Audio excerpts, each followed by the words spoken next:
I I am am somebody. Pastor Usia Lyons the Ford of Temple of Glory Ministries, located in Winder, Georgia. I've been pastoring now going on 4 years, and God has blessed me. I am a husband, I am a father, and I am what I would say a very humble person. I'm very humble because God has blessed me. I've been through a lot, and through life experiences learns to humble you. So that's why I always tell people, I want to be known as a humble person. Those would be my three I ams.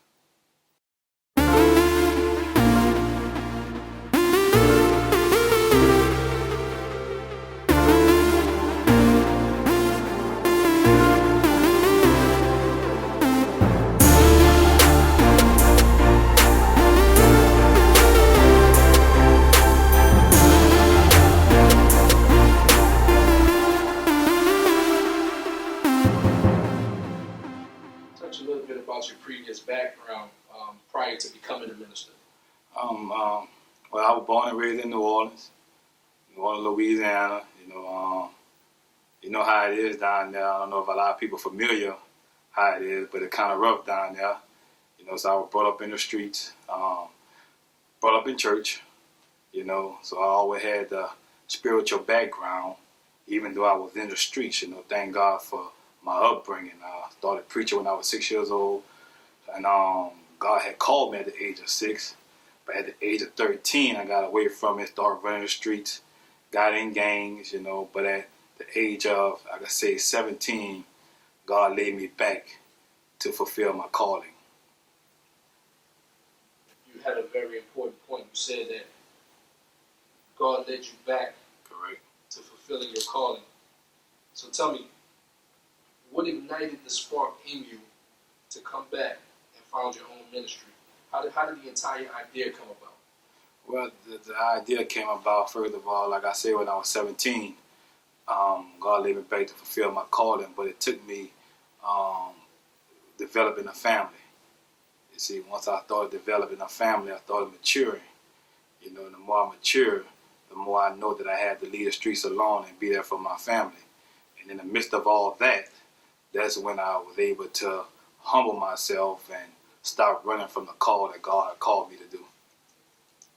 So it seems as though you, like many other people, reached a pivotal point in life that kind of forces us to create a shift. That's right.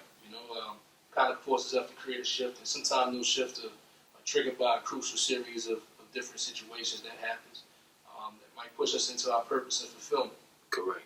So reflecting back, tell us, give us a little bit of a more insight as to the particular situations that created that pivotal moment in your life that inspired you to change without second guessing or resenting your decision to move forward in ministry.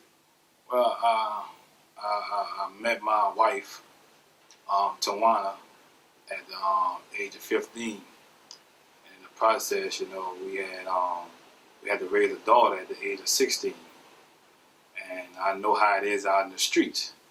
If people can't get to you, they go after your loved ones. So in the midst of me knowing that, I realized now either I'm going to run the streets, or I'm going to focus on my family. You see, so right then and there, that was the turning point in my life, is to focus on my family. And from then I was able to hear God's voice more clearly. You see, then I got married when I was 19. And by then we had 2 children. But we had one and one on the way when I was 19 when I got married. You see, so through it all, I know that I want my family to be brought up the right way, to be brought up like I was, and that's in Christ. So, that was the turning point for me. I'll never forget, I was walking with my father one day, and I told my father, I said, Pop, ain't nothing out here for me. I'm ready to come back home. And he told me these words. He said, you don't have to start all over. You could pick up right where you left off at. But he was telling me, go ahead on and fulfill my calling, what God had called me when I was 6 years old.